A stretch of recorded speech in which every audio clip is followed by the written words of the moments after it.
Sure. And I know asking you previously, you had said you didn't think that he was there. So I'm not sure what maybe know about the new coach, Chris Fleming. Obviously, he's replacing Ryan Pannone that took the job at Arkansas State.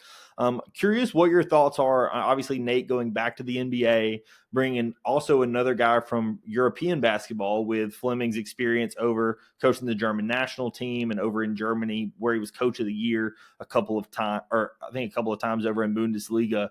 What do you think that he brings to the table? Obviously, he's Nate's kind of had an archetype that he's looking for, with obviously NBA experience and that European experience to help him on the offense. What do you think that he brings? Obviously, this is Nate Oates' offense, but I expect something to be different with Chris Fleming. I just can't quite put my finger on what I think it might be. Yeah, he typically always has a set role for guys on his staff. Preston's going to be, primarily recruiting. He's going to help a lot on the offensive end. When I was there for practice, I mean, you had all of the assistants. Now Fleming wasn't there yet. If he was, then I missed him. But they have all their assistants running certain parts of the practice, which I thought was really cool. So you had Preston running some, you had Chris Pino running some, you had Brian Adams running some. So where I think Chris falls into place is he's going to be the primary guy for player development. I think he will help offensively because he is a great offensive mind.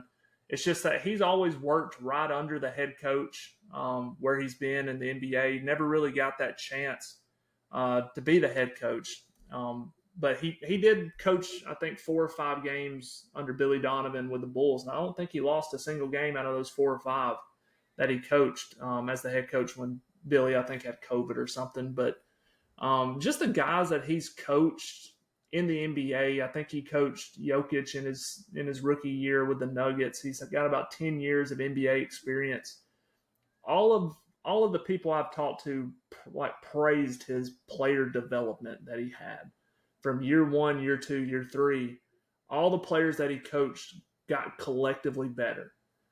So I think that's probably going to be a similar role that he will play. It's not going to be cut and dry like Petway was offense, Hodgson was defense, Brian Hodgson was recruiting, and Charlie Henry was defense type of thing.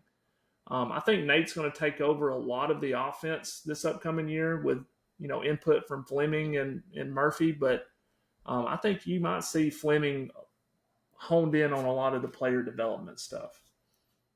Gotcha. And that'd be a great thing to have. Obviously, I think this roster is the best setup for what Nate's pie in the sky, what he wants a team to be able to do, all 5 guys on the floor to be able to pass, dribble, and shoot. He's said for many years, Aiden Sherrill was kind of his perfect archetype for a center because he could be able to stretch the floor and really give the spacing that you need. So obviously we've talked about all these things.